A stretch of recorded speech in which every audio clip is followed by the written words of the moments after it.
on the show. Because if you really had a running stomach, I'll be able to tell from the face. You look pale and all of that. I look pale, yeah, my eyes are like popping out and all. I haven't got flu as a result of that also.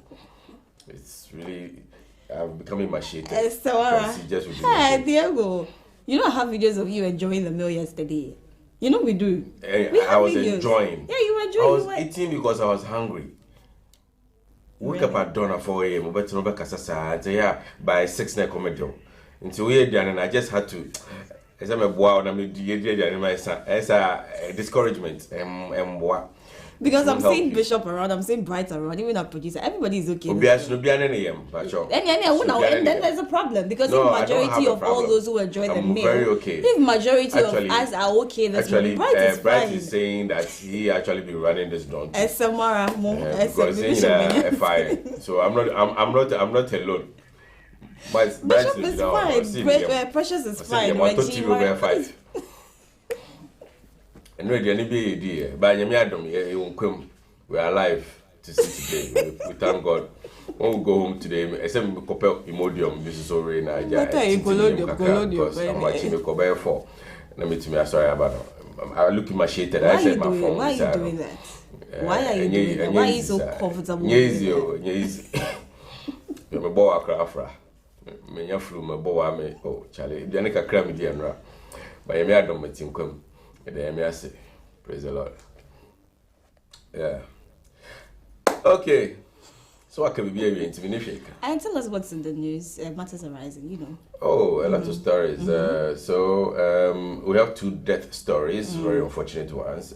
One is okay because he's 80 years. Haruna Seku used to be with the MPP. 88. Yeah, 88 rather. He's been blessed according to what my Bible tells me. So the unfortunate one has to do with a former colleague of City FM, Benadavle, losing his wife Justina. Very unfortunate one. She and I used to be, we used to be very cool when I used to work with them. So I was at the wedding myself too, and unfortunately, I saw the story yesterday. I was really, really alarmed by it, but yeah, it's one of those things. I'm just hoping that you'll be able to recuperate, as in psychologically and emotionally as well, even physically, be able to bounce back and do what he should do. Everybody admires what he does on radio and TV as well. So most importantly, how the kids are also going to survive. He has about 3 boys. How they're going to survive also without their mother is also another thing to consider. So yeah, it's one of those unfortunate things. How that puts its stings on us when you least expect. But yeah, it's a similar case I was telling you about. A friend of mine who also was going for his 3rd child, and then he lost both the wife and the child. And he's been going through, if you check, I usually check his status on Facebook, the kind of things he says. At times I even get scared that he might even want to end it all too. So it's not easy to lose a partner at that early. I think Bernard has been married for like maximum 10 years. Because I was at City for 9 years. And it's not that early stage that he married though, but like somewhere around my 2nd year or 3rd year there he got married. So now it should be around 10 years, almost 10 years for us possibly. And Charlie, we all know also that we were discussing the story with, when we talked about marriage the last time with the minister, that usually after 10 years you start to enjoy your marriage because the first 10 years a lot of issues so they're less stressed because the kids have now also grown a bit. They can take care of themselves. That you don't need to do a lot of things for them. So let's see how he goes with it. He'll be fine. I know Bernard will be fine. He'll sail through. Besides that, there are other stories also. The ban on new stations of LPG stations has been lifted for the 5 years. The ban was about 5 years now. And it also has ended the strike that was started by the marketers and the drivers alike. So they're back and they are selling for people to enjoy their usual usage of the LPG gas and all that. And some major other stories that has to do with the MPP coverage upon once upon a time the General Secretary who was eliminated, or not used eliminated, who was taken out or sacked. He, together with Afuku, who was also the chairman then, because they went against their constitutional laws or something like that, so they were taken out. He's saying that he's back and he wants to run for the race of the flag bearership. He's laced his boots. So yeah, it looks like it's gonna get keener with the number of people who are going to run for the flag bearership when the slots is ready. So yeah, we wish them all the best in that. And one interesting story that I'm very excited about: a Ghanaian chemist is making a breakthrough for a cure for HIV. Interesting, yeah. The fact that he's even a Ghanaian is my excitement. Wow. So yeah, we'll talk about that also when we get into that story. Yeah. So lots more to share with you on Matters Horizon. Right. So Julie will also be on after this break, and then we'll get into the kitchen with and learn a thing or two. So this part is interesting. JK Healthtainment, he will also be on and have a conversation with DJ Lord. So you do not want to get out or touch that dial. So stay with us. We'll be right back.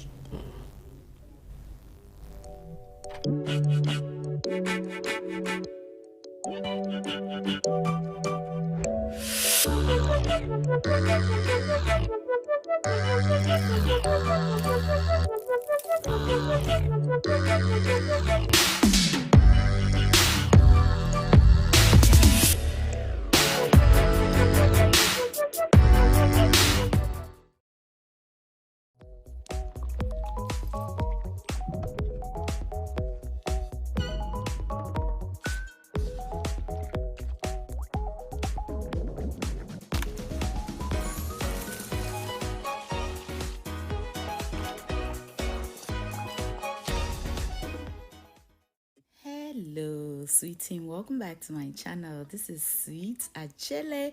Today we're on our way to Togo with this amazingly delicious fetri dechi recipe. Thanks to my beautiful friend Ren Anani Abita, who taught me how to make this deliciousness, and trust me, it'll become one of your favorites. Now, if you're new to my channel, join the sweet team by clicking on that subscribe button right now. While you're at it, hit that bell and hit all notifications so you'll be among the first to be notified when I upload a video. So I begin by getting rid of the fatty marrow of the cow foot, and then I'll pre-cook it a bit. I don't care for it. It is optional. You don't have to do that. I've also parboiled my meat. Here I have some rosemary, anise seed, cumin, spice blend cube, ginger, garlic, onion, and habanero pepper. I'm going to transfer everything into my blender and I'll blend it until it is nice and smooth. Here I have my pre-cooked cow foot and parboiled meat. I'll add some seasoning to taste. You may use any seasoning of your choice, and also salt. I'll then add in my blended ingredients and enough water to cook it until it is nice and tender. Meanwhile, I'll prep my okra, and while I do that, let me tell you about my friend Ren. This lady have taught me so much, including my spice blend cube. She taught me the original one. I may have added my own ingredients and turned it into cubes, but she was the mastermind. So Rain, thank you for everything. Now that we're done cutting our okra, you may cut it to whatever size you like. I'm going to go ahead and grate some ginger over it. That will give it an amazing flavor, and I'll also add some baking soda to help it draw more. Add some hot water, cover it up and bring it to a boil. As soon as it boils, you want to open it up and allow it to cook for just a minute because you don't want it to boil over and lose its draw. I then added some squid to the meat because it's harder than my shrimps and it will take longer to cook. Our okra have come to a boil. I beat it up to activate the draw and set it aside. I then come to check on the meat. It is ready, so I'll add in my shrimps and allow it to cook for just about 5 minutes while I go ahead and prep my garnish and some spinach. Optional ingredients, but it takes the flavor to the next level. Our meat is ready, so we add in our okra and give it a nice stir. And oh my goodness, I usually enjoy it this way, but for this recipe I'll be adding in some palm oil. Oh my goodness, I am just ready to jump in. So I add the palm oil into a separate pan, and I'll add in some onions and just allow it to come to a bubble like that, and then it's ready. So I'll then add in my spinach and garnish. That includes tomatoes, green bell peppers, a long hot pepper, and onions. If you don't like this, please totally omit it, but the flavor it gives to your okra soup, you will come back to testify. Trust me. I then added my palm oil, allow it to simmer for 1 minute, and our okra soup is ready. We do not want to overcook this okra. And do you see the draw? Absolutely delicious, just the way my babies love it. If you don't like the draw, please totally omit the baking soda. Don't come for me because I added it. We love the draw, so we do add it. And check it out. So delicious. And we will be enjoying this today with some funfun. Yes, not fufu, funfun, fermented cassava funfun, or fermented cassava banku, which goes so well with this okra soup. Try it and you would love it. If your mouth is not watering at this point, then I don't know what you're enjoying. Thank you all so much for watching. I hope you enjoyed this re-upload and are inspired to try the recipe. Until I see you in the next one, stay safe, keep loving each other, and remember that the love of God and family is life's greatest blessing. And guys, ke onamini ochemi sweet mahabotu. Bye y'all.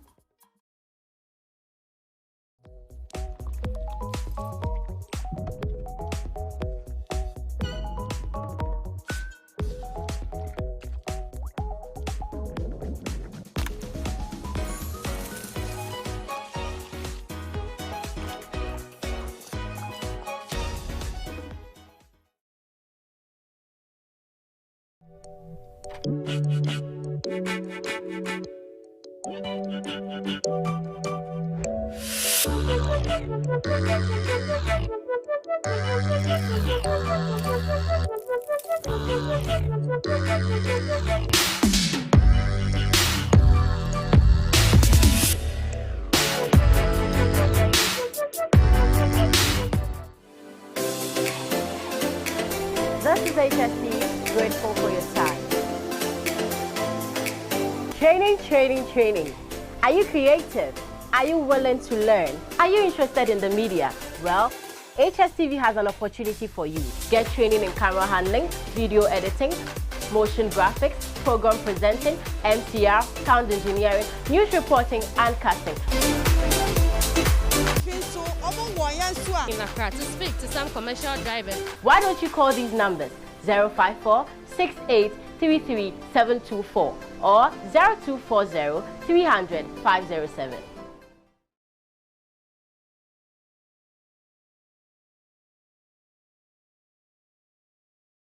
Is Dr. Andrew Akutu. I'm the Managing Director of Hstv Funeral Homes. Hstv Funeral Homes was established to provide modern, state-of-the-art and comprehensive funeral services. If a family lost a loved one, everything became a do-it-yourself affair. But Hstv Funeral Homes was established so that everything that has to do with the funeral, from the time a person dies until they are buried, can all be done and made available in one place. And at all time, to emphasize the importance of treating the body of the deceased with the utmost respect and dignity.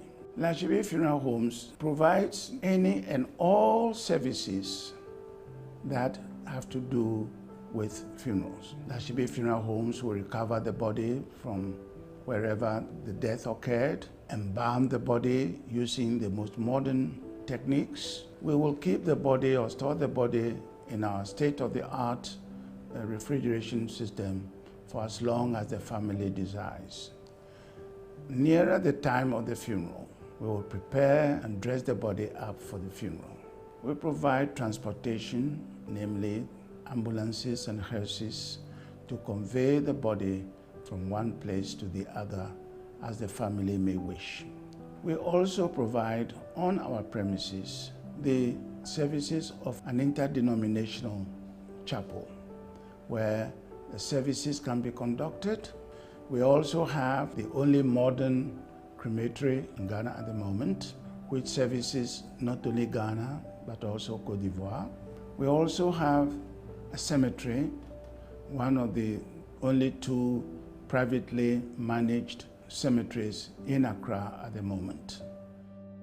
All it takes, literally, is one telephone call and perhaps 2 visits to our premises for everything to do with the funeral to be arranged for you. There are several funeral plans on the market.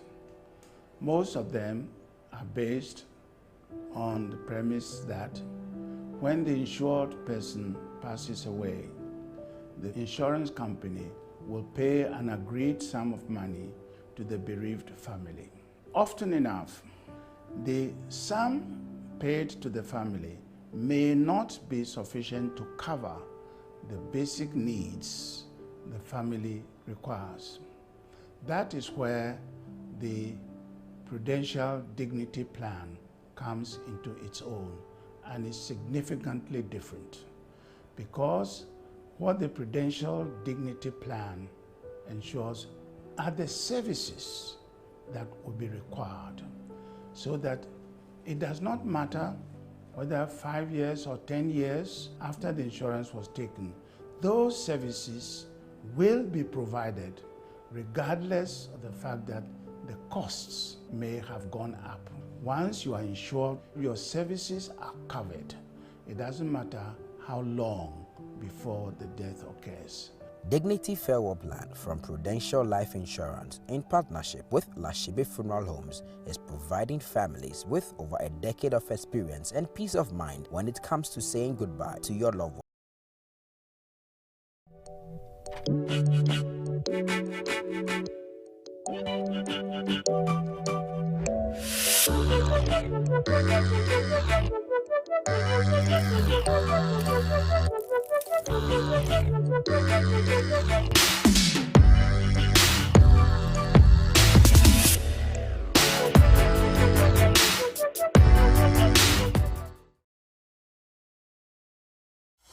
That is a gospel medley from Ohima Mercy and MOG. The song is actually some popular song that we all know that they did a rendition of it on stage in Royal House Chapel. Yeah, so welcome back from the break. It's time for us to get into a lot of stories that are churning out on the front pages as well as some websites and portals. So it's Matters Horizon now.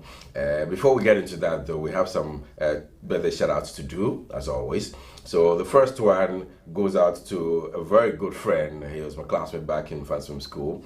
He's the founder and managing partner of Nyamiche and Partners Law Firm, corporate and litigation attorneys at Dabraka, Accra. I'm talking about the man Sylvester Nyamiche, and is a founder of Nyamiche and Partners, and a law firm based in Dabraka. Tomorrow actually is your birthday, but since you will not be available here tomorrow, I think it's a great opportunity for me to wish you a happy and blessed birthday for myself, from the entire Mobile 2G group, your friends, your loved ones, your family, everybody else, wishing you a happy blessed birthday. This was the guy who bought me my engagement shoes, actually. Oh wow, amazing. 1,500 Ghana cedis just to put to the shop in there. Says, Charlie, buy this, get this for my engagement shoes. Pick whatever you want. Yeah. And cover for Fako Wadebra. Charlie. Wow, amazing. 1,500. Okay, on that note, what's his name? Mr. Nyamiche, please, mine is next year, right? So you can also take it. I like pale Sly, shoes. popularly known. Happy blessed birthday to you once again, bro. And catch you on the flip side tomorrow. Your party be a patch your friend, member. And yeah, member, why are you using the pronoun member? Oh. When did you start? If you know what, if you know what, I'm catch you say baby a woman. If you know what, we do her now. Manager, do you know manager after EB? But you are going, right? Some may drive. Yeah, fly. If you are. Uber 90, I will do no bread. Well, the next birthday goes out to you, Theodora Asantoa Safo. You work with MTN. It's your birthday today. From your squad, all the ladies, Nadems and everybody, and myself as well, wishing you a happy, blessed birthday. Enjoy your day to the max. And then, as usual, if you're also doing your birthday party, please, that one you can call Stephanie, okay? She'll come. Sisterhood. You like girls. Or not, girls. So that one hit me up. Why? Okay. And a blessed birthday to gospel musician Ohima Pearl, and this is from Emmanuel of Channel 247. It says that as you start a new chapter, may the good Lord give you new and greater testimonies. Enjoy your day. Again, from Emmanuel of Channel 247 to you, Ohima Pearl. A blessed birthday to you, and God bless you so much in all your endeavors. We are looking forward to another hit from you. Before we get into the stories, though, let me say congratulations to Abigail Ashley, the chronic kidney patient we had a conversation with. She just won an award for Media Health Personality of the Year. Congratulations to you, Abigail. Keep winning, and God is not done with you yet. So keep enjoying all that you're doing, and may God continue to bless you. And then congratulations to Reverend Stephen Yenusam Wengam. You've also been elevated to, I think, the chairman or the president of Assemblies of God Ghana. Wow. He handles Cedar Mountains Church. That's his own, the branch of Assemblies of God. But he's been elevated to that position. So congratulations to you and your wife and your family as well. All right. Amazing. Okay, so let's shift gears and start off with the dailies. We do the final first. The final first. Okay, so the final this morning, battle headline says December in Ghana or December in GH to attract 150,000 tourists. Hospitality, fun, leisure awaits them, according to Dr. Awal. He's the minister of that sector of tourism and creative arts. And don't forget, we keep saying that he's been taxed to accomplish a $4 billion by end of 2024. So everything to make the tourism very attractive and, of course, reaping more benefits is his goal. Don't forget also, this is coming from the backdrop that a few tourist attractions that includes some hotels and hospitality areas have been shut down. And in Koforidua and other places for non-compliance about the health, and then their license, exactly, expiring and all of that. So all in an attempt to revamp the tourist sectors and all that. That is all the stakeholders also that is involved with the tourism sector. So December in GH is going to be great. We anticipate 150,000 tourists we're expecting here in Ghana. So let's brace ourselves for it. And I hope no wonder the Sunyani or the airports are being refurbished and all that. Sunyani one, as I heard, is 92% complete. The first phase has been commissioned. Complete. Actually, the Kumasi one that was 98. 98, oh, okay. Yes. But So the Sunyani one is 92% complete. The first phase has actually been commissioned by the president, I think 2 days ago, and the Kumasi one to 98%. The whole one is still working by, I say, traffic no alcohol and shada pizza.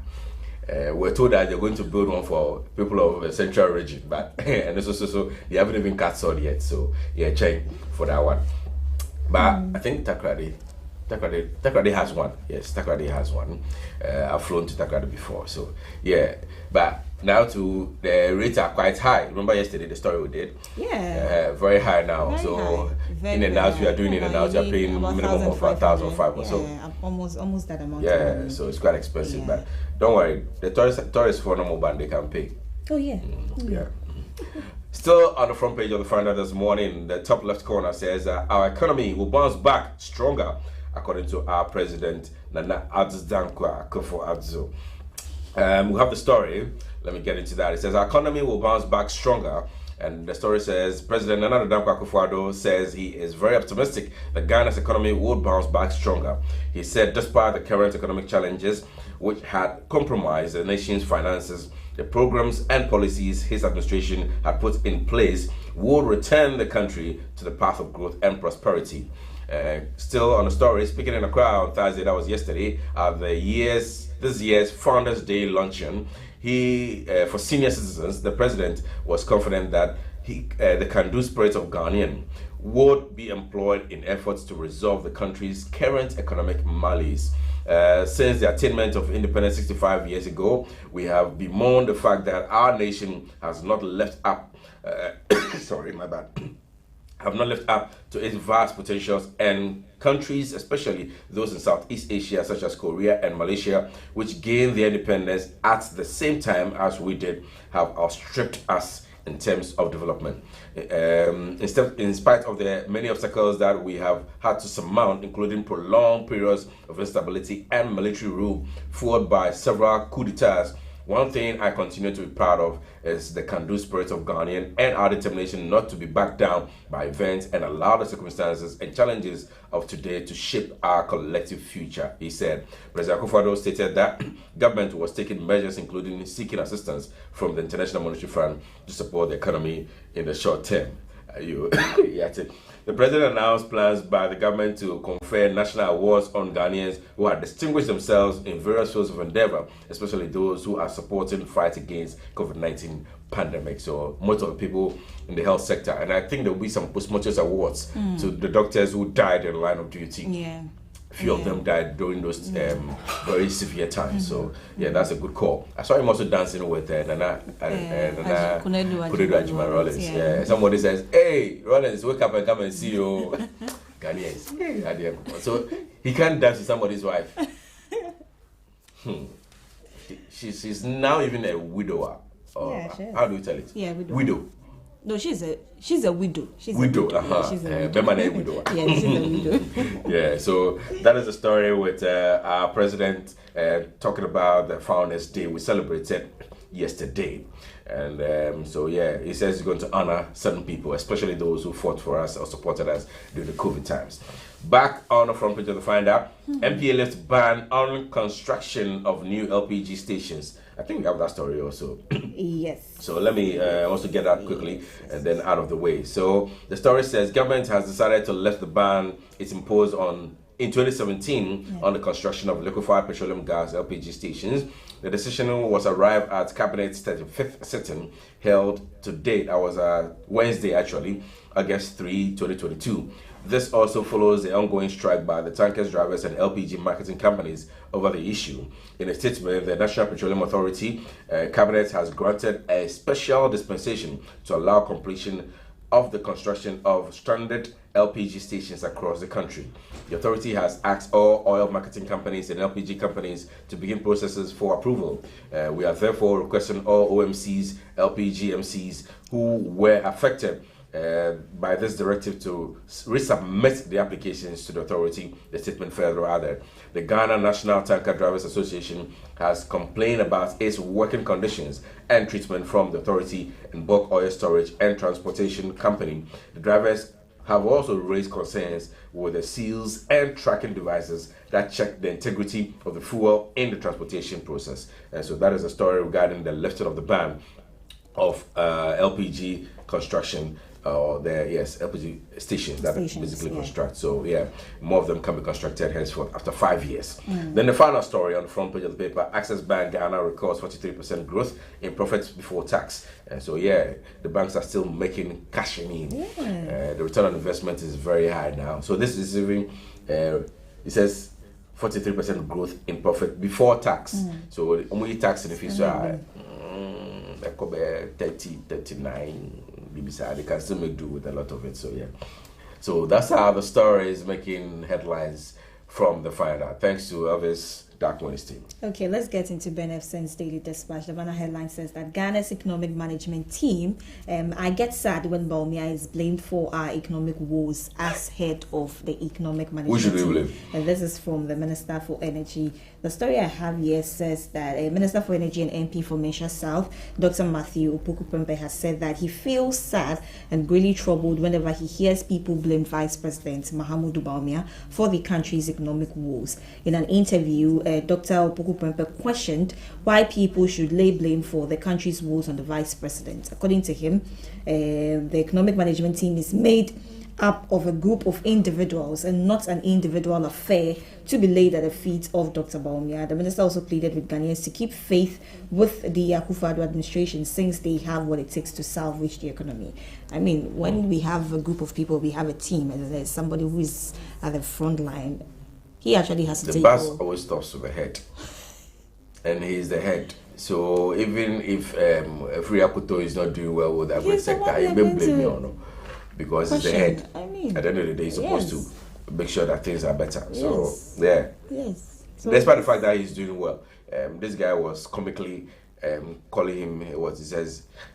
Instead of him managing the economy, he's now become a comedian in ICT. That's Sami Jeffy. That's what he said. But, I mean, I applaud him. I laud him so much for the change in our ICT sector as well, the digitalization process that he's doing. He's doing an amazing job over there. And as I said the last time, he's going to inure to the benefit of the economy in a bigger scale. So it's just a matter of time that we begin to see the dividends of all that he's doing in terms of the digitalization and the ICT thing that he's putting in place and all that. So yeah, maybe we can hope brief for him when it comes to those aspects. Okay, let's get into other stories on the Daily Dispatch. It says that NDC has no superior plan, breaking the 8 as possible. And this is from Afenyo Markin. And he is saying that he has stated that the opposition National Democratic Congress has nothing superior to offer Ghanaians if we elected into office. We are not expecting otherwise. According to him, the opposition has failed to offer any alternative to the country's economic challenges in the last 6 years.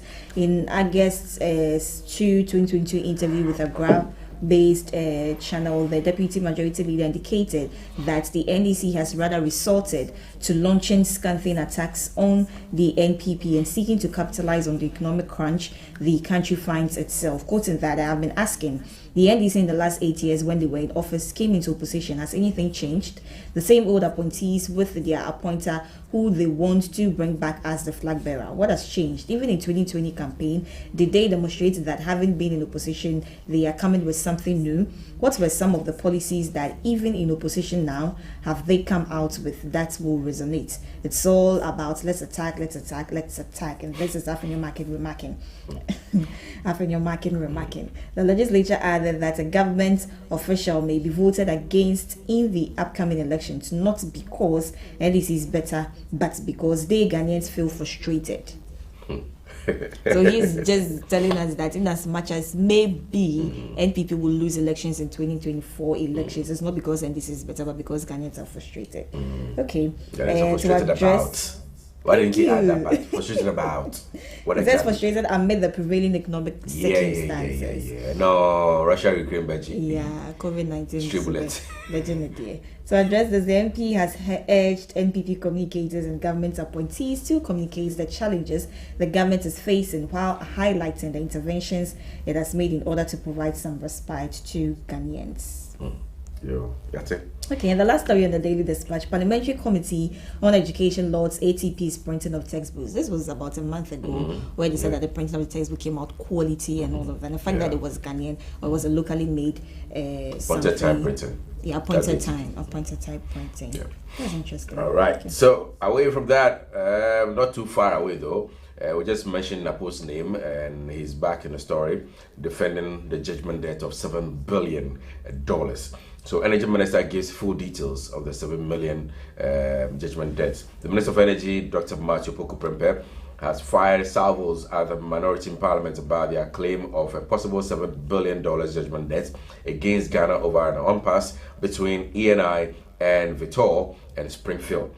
The minority reportedly says a directive by the former Minister of Energy, Dr. Peter Amewu, instructing the two parties to execute a unitization and unit operation agreement at the Sankofa and Afina fields, has been challenged by ENI and Vitol, stating that it's premature decision and didn't meet industry standards. A legal tussle subsequently ensued, with ENI and Vitol eventually initiating action in the International Court of Arbitration for $7 billion against the government of Ghana. A publication by the Insight newspaper stated that minority in a statement signed by John Jinapo, ranking member of Mines and Energy Committee of Parliament, said the impasse had led to an impending legal battle between Eni/Vitol and the government of Ghana. We are also aware that Eni/Vitol has commenced legal action in the International Court of Arbitration seeking damages of about $7 billion against the government of Ghana. Indeed, since assuming office in 2017, Akufo-Addo Bawumia-led government has not successfully executed a single block agreement, neither has any new oil field been brought into production, the statement read. Speaking in a one-on-one interview, Energy Minister gave full details of the impasse between Eni and Vitol and Springfield, Ghana. So for him, we're not going to pay any $7 billion judgment debt. So yeah, let's keep our fingers crossed. The Court of Arbitration would go through that case, and then we'll get to know the otherwise or the truth behind it. All right. Okay, let's get into the stories. Ghana ripe for FDIs and FPIs. And this is from the Director General of the Securities and Exchange Commission. It says the Director General of the Securities and Exchange Commission, Reverend Daniel Gbami Tete, has said Ghana is ripe to receive inflows in the form of foreign direct investment and foreign portfolio investment from investors, making the assertion at the signing of a memorandum of understanding between the Ghana Investment Promotion Center and the Ghana Stock Exchange to facilitate a deeper collaboration between the two institutions. Reverend Ogbami Tete averred high inflows of both FDIs and FPIs are critical to the growth of the Ghanaian economy. The synergistic opportunities between the FDI and FPI cannot be overemphasized. FDI inflows assist in the value creation required to generate attractive portfolio investment opportunities. On the other hand, FDI helps to deepen the capital market, improve liquidity, and provide more scope for investment and capital raising. Ghana is very ripe for both FDIs and FPIs, given the compelling opportunities existing today, and therefore it is time more than ever for an even stronger collaborative effort between the Ghana Stock Exchange and then the GIPC to garner higher FDI and FPI inflows into the country. The GIPC and GSE have signed a memorandum of understanding to facilitate a deeper collaboration between the two institutions. The MOU was signed on behalf of the two institutions by Yofi Grant, the CEO of GIPC, and then Eko Afeti. He is the managing director of the Ghana Stock Exchange at the center's head office in Accra. Ghana is right. I just say Ghana Abre. Yeah, Abre say Ebekwako. Abre. Abre. In Ghana we say Echu. Echu. That's why we say ripe plantain. We say Amadan True. That's right. It's edible. Yeah, ready to eat. Anyways, away from that, Kwabena in Japan to contest in MPP's flag bearership race. The former General Secretary of the New Patriotic Party, Kwabena Aje Japan, is lacing his boots to contest the flag bearer's position ahead of the 2024 general elections. He says his desire to lead the party and run for the presidency is born out of the commitment to humanity given political ideals of the NPP. Today, I want to make it clear, as soon as the party allows it for nominations to be filed for the flag bearer of the party, I will file, he said. And Kwabena Japan, who has contested the NPP flag bearership in the past, believes party members cannot lose sight of his long and dedicated service to the NPPs because that makes him fit for the task ahead. Quoting, the party has rules and regulations and we don't need to jump the gun when the time comes. You will know the warmth of the youth because my message resonates with them. They see in me the hope of our political tradition because I have worked under all the leadership of this party. Kwabena Japan was suspended in 2015 with the party's former national chairman, Paul Afoko, and the former national vice chairman, Same Krab, for misconduct. But the suspension was lifted 6 years later after a marathon National Executive Committee meeting. The lifting of the suspension restored him as a member of the party's NEC steering committee and the National Council according to the party's constitution. So yeah, he's back like the Terminator. He never left. 6 years down the line, he also supported Nana Akufo-Addo during his campaign and all that. So yeah, he says he's going to run for the presidency. the flag bearership position of the NPP when nominations are open. So we wish him all the best in that. Let's see how that his ambition will go for us. Okay, in other news, Internal Audit Agency and then the Fair Wages and Salaries Commission signed MOU to improve wage structure. The story says that the Internal Audit Agency and the Fair Wages and Salaries Commission have signed a memorandum of understanding to monitor payroll and other compensation-related benefits for an improved wage structure.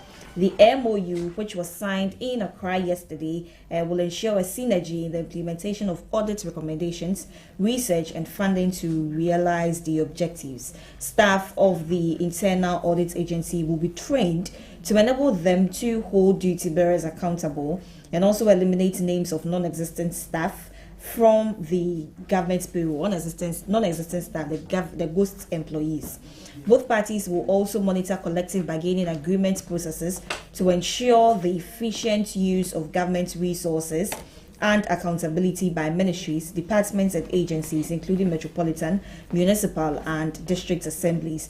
The board chairman of the IAA, Joseph Windfall, signed on behalf of the agency, while a board member of the FWSC, Florence Hatchful, signed on behalf of the FWSC board chairman, who is Michael Yao Owusu-Nimako. The Director General of the IAA, Dr. Eric Odruosai, and the Chief Executive Officer of the FWSC, Benjamin Arthur, signed as witnesses. Mr. Windfall said the agreement would help protect the public purse, ensure that salaries and wages were commensurate with and wait for instructions from political leaders. Let us be brave enough to ensure that at least there is 5 to 10% improvement in our wage structure. Mr. Arthur emphasized the importance of effective collaboration, saying that working in silos had not helped to protect the public purse. The time has come for us to collaborate to ensure that the right things are done. I'm thinking this comes at the back of the signing of the Kula. So now they're going to distribute monies and all of that. So one political party comes and you have promises and the public sector workers this and that, and then when the time is due, they're not getting it and all that. So when they have that kind of consensus or MOU agreed between them, then we know that this is a standardized thing. We don't wait for a politician to come and tell us this or that. What to do and what not to do. Okay. All right, that's a good call. NIA official injured while trying to arrest Ghana card extortionist. And so the story says an official of the National Identification Authority, official at Ewutu Breku in the Central Region, has sustained injuries in the arm after they attempted to stop a Nigerian national and his Ghanaian accomplice, Nicholas Odum, from duping people. The two are alleged to have been extorting monies from applicants who join long queues in the name of helping them acquire their Ghana cards. Guru boys are here again. According to the injured NIA official, Richard Eko Francis, the authority had received numerous complaints of some individuals extorting monies from applicants in the name of helping them acquire the Ghana cards.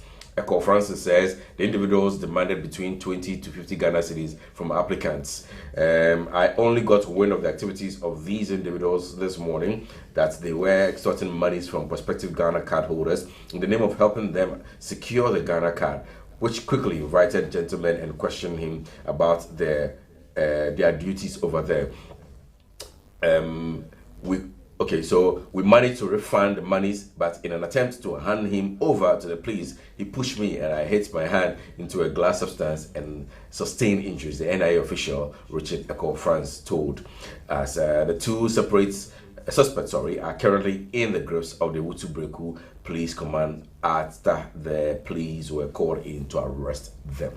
All right, so you see, when we say that make use of every opportunity, we didn't mean this. Yeah.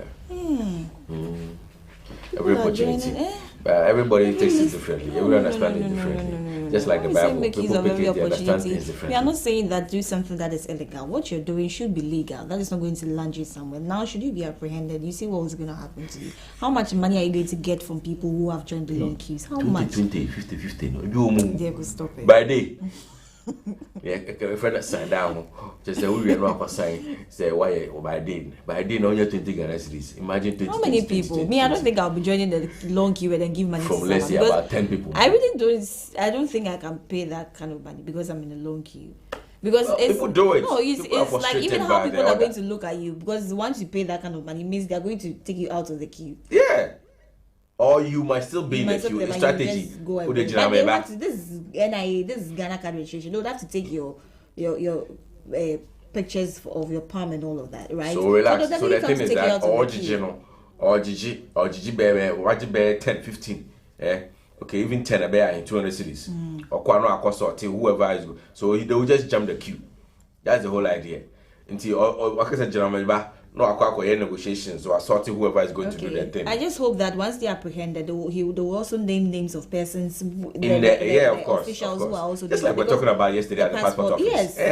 They can't do it without somebody in house. What knowledge does he have? He has he doesn't have the technical know-how to be able to register your cards for you or get you your Ghana cards or something. So definitely there is an insider there who is also taking money, even more than what he's taking from these people joining the long queues. Annoying. Anyways, let's move on to the next. Okay, another story here says that Snit spent 3,000 Ghana cedis to print each card. Bright Simmons tackles Baumia. Vice President of Imani Africa, who is Bright Simmons, has raised doubts about a claim by Vice President Mahmoud Baumia that Snit actually saves $30 million used to print Snit cards because of the use of the Ghana card. Bright Simmons argues that Dr. Baumia's claim suggests that the Snit has been producing cards at $3,000 for about 10,000 persons it registers annually. In a tweet, Simon suggested that if the figures given by the president are correct, then the cost Snit incurred for printing its cards was outrageous. Quoting that, the average number of new members added to Snit every year has been about 10,000 in recent years. This revelation then means that Snit spent roughly $3,000 per membership card annually. Fascinating. And this was what he tweeted recently. And speaking at the Civil Service Awards ceremony held in Accra on the 29th of July this year, Dr. Mahmoud Baumia said that as a result of the integration of the Snit card into the Ghana card, the state's pension body no longer has to spend money on printing pension cards for beneficiary members. Quoting that, today we have integrated the Ghana card with the Snit card, so Snit no longer has to print Snit cards again. They are saving close to $30 million every year now because they only need the Ghana card. And the Vice President of Imani Africa has done the calculations that if Vice President is saying this, that $30,000 annually is used for the price of Snit card, then it means that $3,000 per card, which is outrageous, and it looks like he's denying claims of. So I think this is once again congratulations to Baumia for the Ghana card initiative thing that they are doing. So now it is because I have a Snit card. That they embedded a chip in there. That you can. They even started citing some sort of an ATM kind of thing. You can go and check your Snit whether it's going well or something like that. All those things, and it's going to cost us more. So now that the Ghana card has replaced all these things, so we don't need to spend that $3,000. And the ghost names here and there too. And everybody has been asked to change their Snit card to now the Ghana card. So interesting. Ghana card. No wonder. But the way we are imbibing a lot of things into the Ghana card where you can use for almost everything. Because I'm hearing something from the DVLA as well, and the Snit, and then they've now already 10 number. It's also a 10 number now. Should you ever lose your Ghana card? Charlie. But there's opportunity for replacement. So there is. That's just that we pay. How soon you can get it? Well, hopefully the torture alone, like the trauma alone, where you lose your Ghana card, like maybe Well, so see, is this? I understand that a lot of people are registering. We're expecting about 16 million people to register and get it. It's difficult to get yours replaced because it will take time because other people are also queuing for it. So when all is said and done, like we are sure that everybody have theirs, and you lose yours going for it. I don't think it will take that much of a time for you to get it done. Anyways, let's move on to other stories. Yesterday we did a story about one pastor and his wife who have duped their church members or congregation to the tune of 23.7 million Ghana cedis. Well, there's a follow-up story to that this morning that says Zoe Embassy Pastor, today they are naming his church Zoe Embassy Pastor wife granted 46 million Ghana cedis bail. So that's a double of the money that they took. They took 23 million. So now their bill is to the tune of 26. All right, the founder and general overseer of Zoe Outreach Embassy Church, Pastor Kelvin Elson Godson, aka Kelvin Kwesi Kobre, and his wife, Sabina Elson Godson, have been arraigned before an Accra High Court for allegedly defrauding 875 persons to the tune of 23 million Ghana cedis under the pretext of, among others, securing them plots of land. The two have been slapped with 41 counts of conspiracy, defrauding by false pretense, and money laundering at the court presided over by Justice Mary Yanzua. They have pleaded not guilty to the charges. The presiding judge admitted the accused persons to bail in a sum of 23 million Ghana cedis each, with 3 sureties each, one to be justified with documents of landed property. As part of the bail conditions, one of the sureties is to deposit his or her passport with the registrar of the court. Again, all the sureties are to deposit recognized national identification cards with registrar of the court. The two are to report to economic crime units once every month until final determination of the case. The case has been adjourned to September 5, 2022 for mentioning. Yes, prosecution's facts. The facts presented by Assistant State Attorney Dom A.C. Fiajo are that 875 complaints are mostly congregants of Pastor Godson's church in Accra and Takwa and its environs in the Western region. Both Pastor Godson and his wife are owners of EL Real Estate Limited.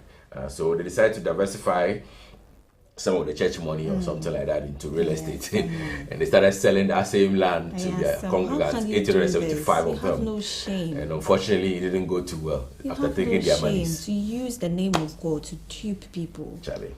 I mean, didn't you hear the story of Ananias in the Bible? What is that? There's a book I read.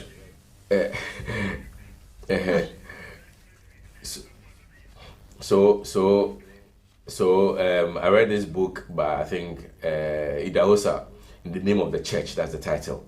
I think that one was after senior high school. I chanced it upon from my brother-in-law, Franklin Saba. Good morning to you, wherever you are. And the things people do in the name of the church, including pastors and reverend ministers and men of God, some of them, if I should say, some of them, the things they do, it will amaze even the devil. He will even be shocked. If you have a chance to get that book, go and read it, In the Name of the Church. It's amazing. Anyway, let's continue. Okay, let's get into the MPP camp. And then it says that MPP's Haruna Iseku dies at age 88. Haruna Iseku, a former national chairman of the governing New Patriotic Party, MPP, is dead. According to reports, he died on Wednesday, 3rd of August 2022 at the age of 88. Haruna in his political life was a Minister of Transport and Communications in the Second Republic.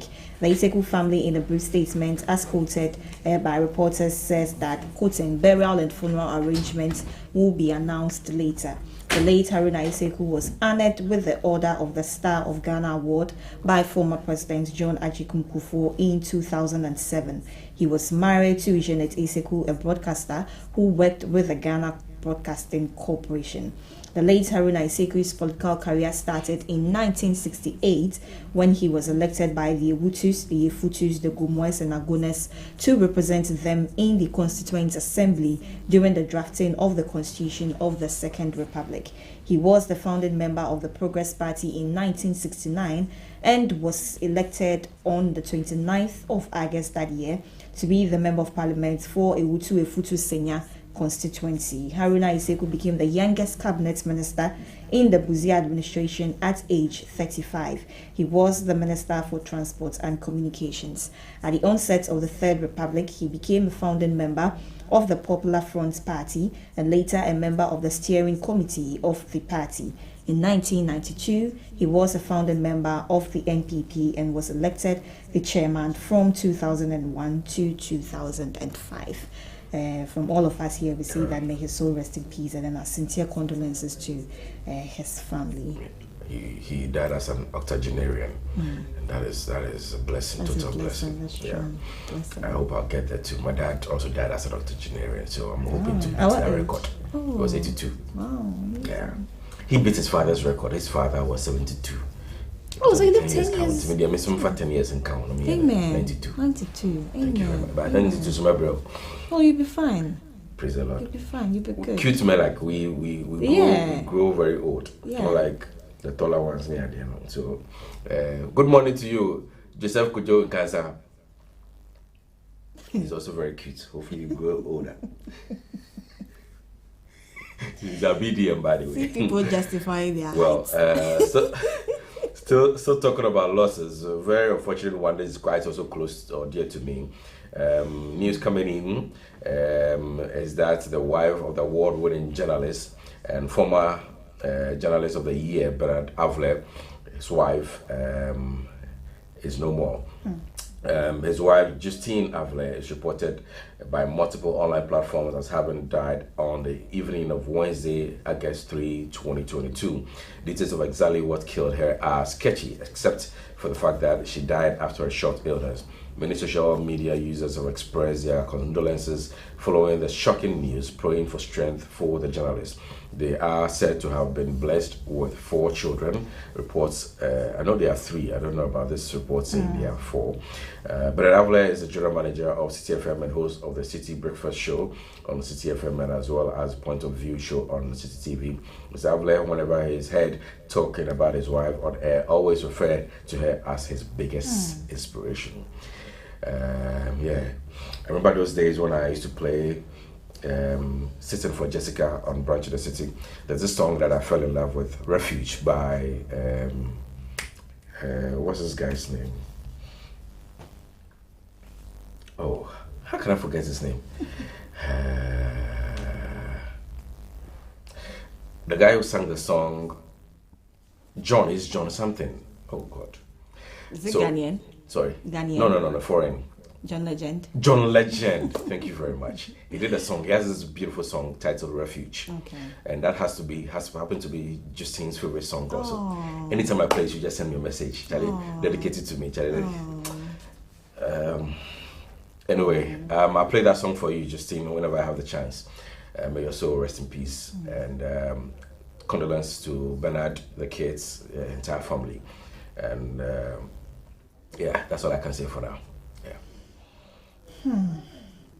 Let's get into quite a positive story here that has to do with the health sector. It says that Ghanaian chemist makes headway in HIV cure.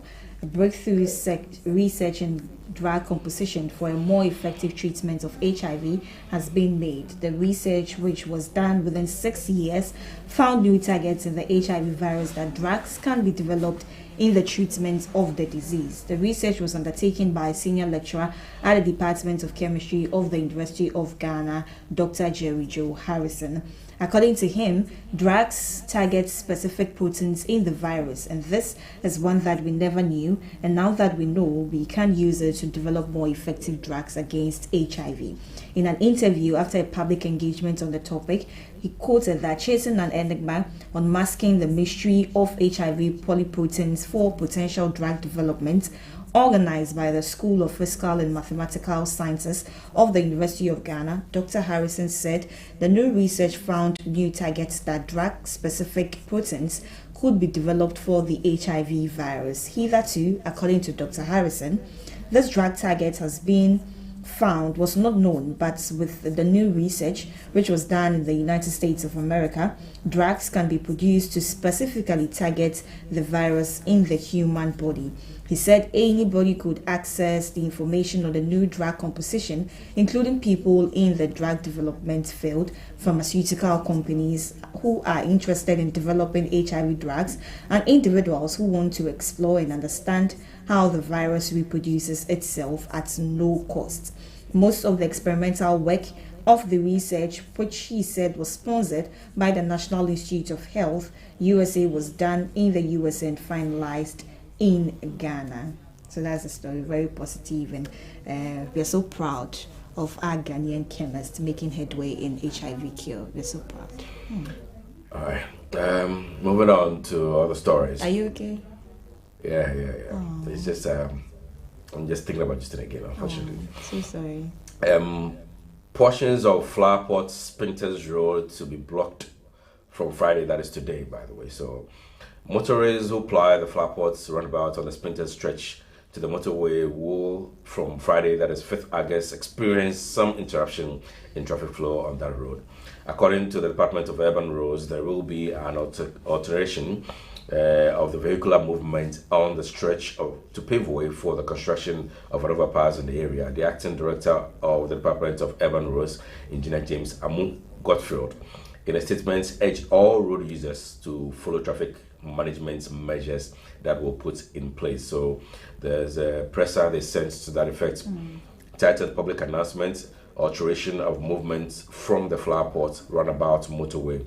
So the Ministry of Roads and Highways, acting through the Department of Urban Roads, which is to inform the general public and road users that there will be alterations of movement from flower pot roundabout, that is Spintex Road, to the motorway to allow for the construction of the overpass from Friday, 5th August 2022. Motorists are currently treated to follow the traffic management measures that will be put in place.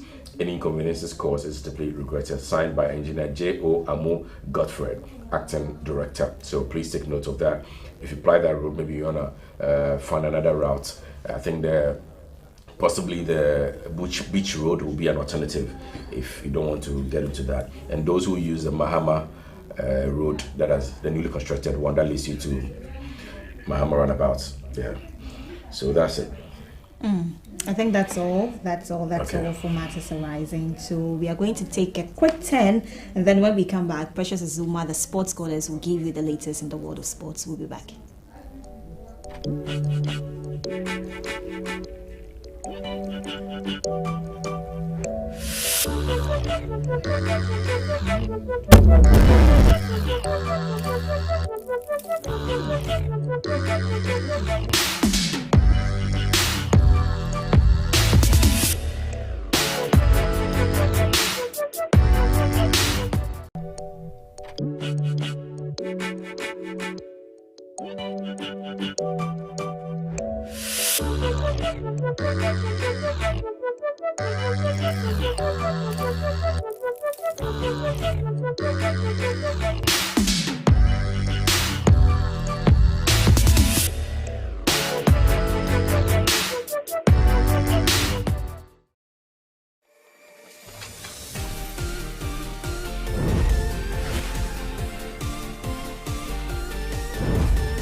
Welcome back, and this is still Healthy Morning Live on Hstv. My name is Precious Azuma. It's time for sports in minutes, and starting off with a Commonwealth Games update that is currently going on. Well, Ghana's Joseph Paul Amoah has a chance of winning a medal at the 2022 Commonwealth Games after qualifying for the semi-final of the men's 200 meters races. With a time of 21 seconds, Joseph Paul Amoah finished first in the heats to book a place in the semi-final. However, Joseph Paul Amoah will be counting his chances with expectations with that he will make it to the final.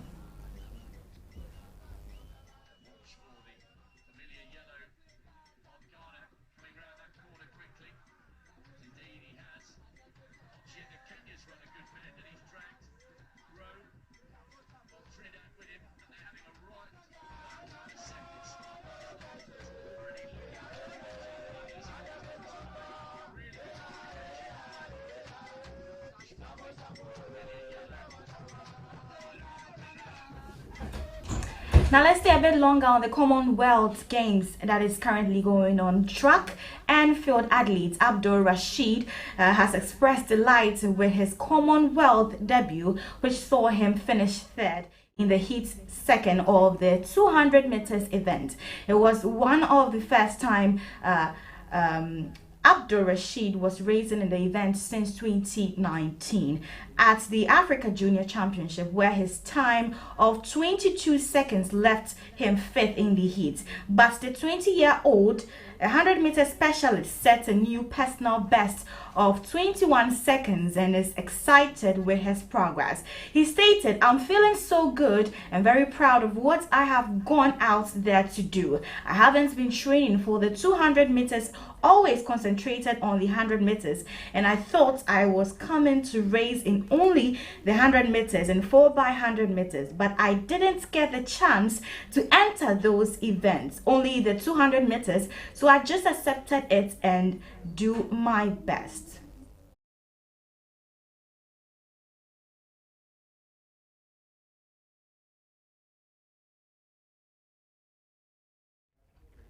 Now let's do some women's league, and the 21 players have been named in the squad that will represent Ghana at the 2022 Under-20 Women's World Cup in Costa Rica. The 2022 edition of the tournament will take place from Wednesday, August 10th, 2022 to Sunday, August 28th, 2022. However, head coach Ben Foucault called up 6 defenders, 3 goalkeepers, 7 midfielders, as well as 5 forwards. The team will be captained by Evelyn Bedu, with Abdullahi serving as the vice president.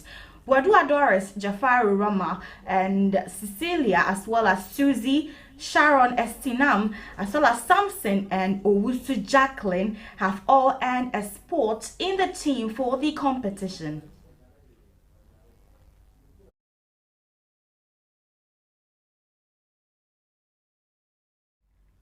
Now let's move into the camp of Accra Great Olympics, and former Ghanaian international Yao Preko is set to take over the club as the new head coach ahead of the 2022-23 Ghana Premier League season. And Walker, who is the coach of the side, has reportedly agreed to a deal to join newcomers Samatex FC. The veteran trainer will pocket about $1,000 Ghana a month, according to multiple reports. However, Yao Preko, who was the assistant coach to Anna Walker, has been promoted to lead the team for the upcoming top 6 tournament, as well as the 2022-23 Ghana Premier League season, which starts on September 9th, 2022.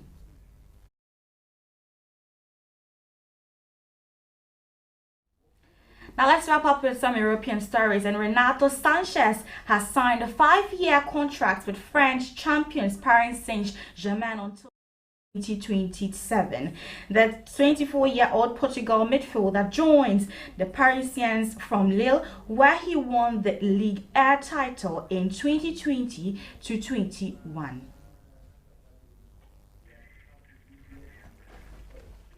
This is where I draw the curtains today on Sports in Minutes live on Hstv. Still healthy morning. My name once again is Precious Azuma. Stay with us.